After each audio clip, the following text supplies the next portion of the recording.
គេដឹងហើយពេញស្រុកជ្រាបដល់ពុកម៉ែគាត់អននឹងដែរថាអូនស្នេហ៍បងថាអូនស្នេហ៍បងអើយបងជាទីគេស្នេហ៍អូនអត់ធ្វើអ្វី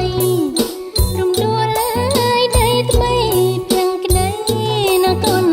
ឡងព្រឹងក្ដីនកូនឡងកុំភ្លេចញ៉ា